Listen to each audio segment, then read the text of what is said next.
Welcome to Spirit Night Silence. I'm Jasmine Ellis.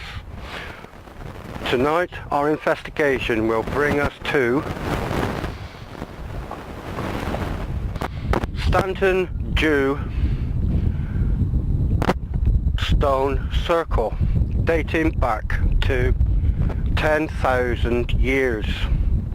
This is classed as the third largest stone circle here in England. There used to be 30 stones here, which are now down to 27.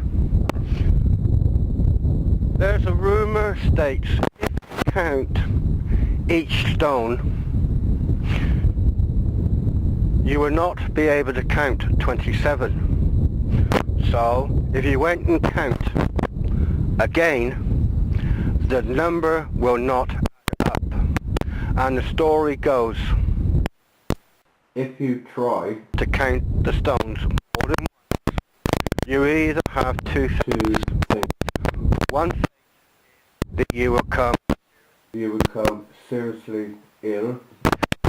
The other fate is you could end up dying on the spot. And we're not going to try to count the stones. This very old tree, including to the villagers, was once a hanging tree dating back to the English Civil War, when royal soldiers captured Parliament soldiers. They didn't expect to live, which they didn't. They was hung from this tree.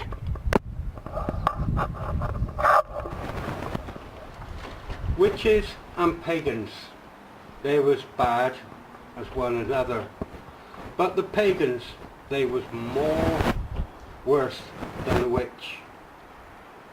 Pagan was killing people, bringing them to the stones, lying them down on top of the lying stones, and butchered them for their own purpose of the old gods.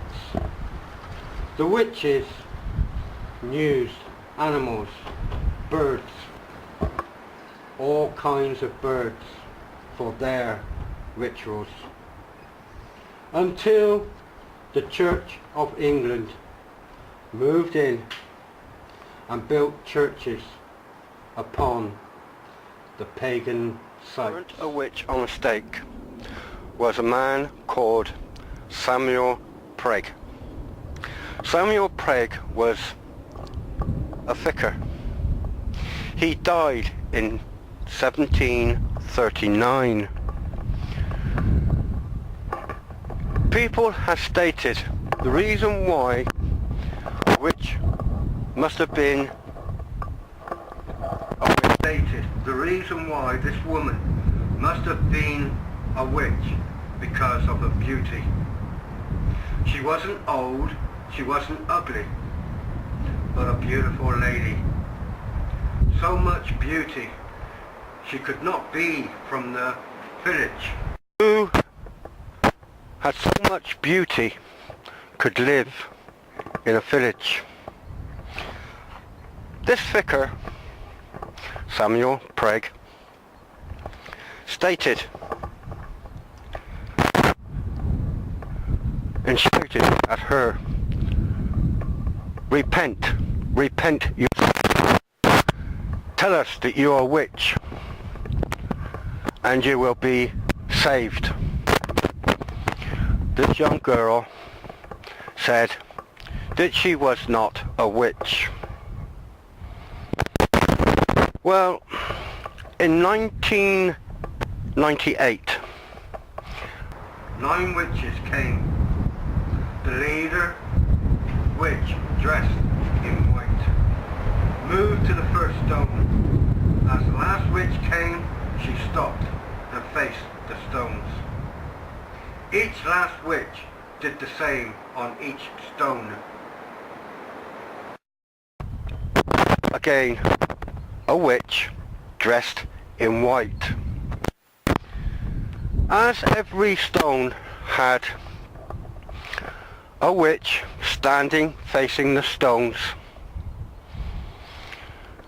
this witch, she turned and she walked to the middle of the circle. She started doing her ritual talking. When she stopped, the 8 witches said exactly the same of the ritual. As the witch in the middle of the circle was stating her ritual, she was just using her incense for each one, and she moved around using incense all around the stones. When she finished, she stood. All the other 8 witches turned and walked towards her.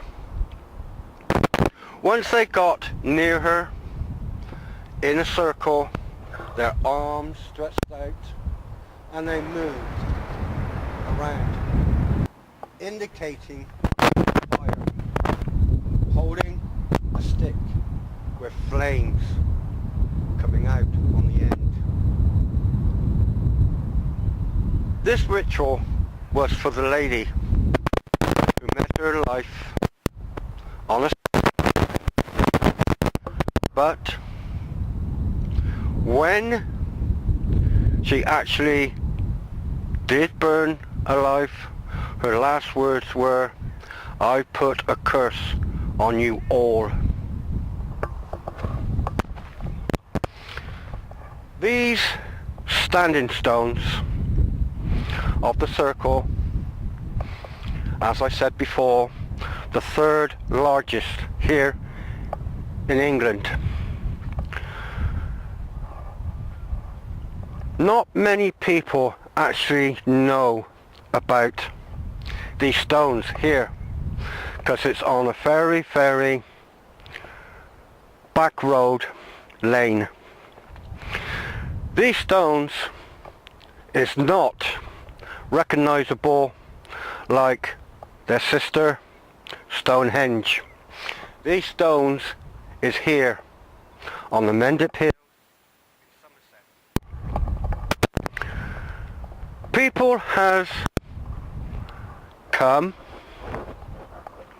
had picnics, and dark shadows dancing across the field in between the stones. So hopefully tonight we may just get a glimpse of shadows dancing between the stones. Besides this, people has been heard voices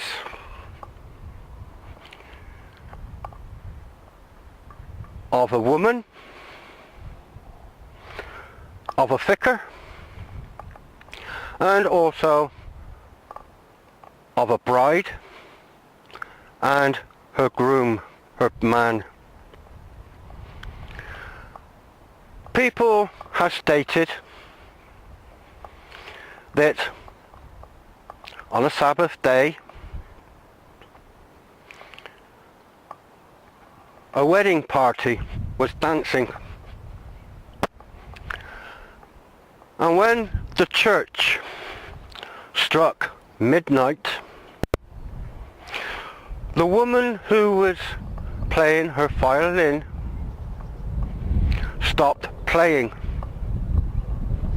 Well, the bride was furious. She told the violinist she must carry on playing. We want to carry on dancing. The violinist refused, point blank. And the bride shouted, if I got to go to hell to get a violinist, I will. With that, a man stepped forward and said, I'll play for you. He said, I got a violin. So all through the Sabbath morning, Sunday, he played and he played and he played. Faster and faster he went playing on his violin. When the sun rose, there was no vicar, there was no bride, no groom, not even a guest. And people have stated they have been put in the stone by the devil himself. If this is true, which the villagers say it is true, they are still waiting for the devil to come back and release them, as he said he promised he would. So hopefully, who knows, we just may get a glimpse of the bride, the groom and the guests dancing here in this field. Stanton drew stone circles. What will we find tonight? Happy hauntings, everyone.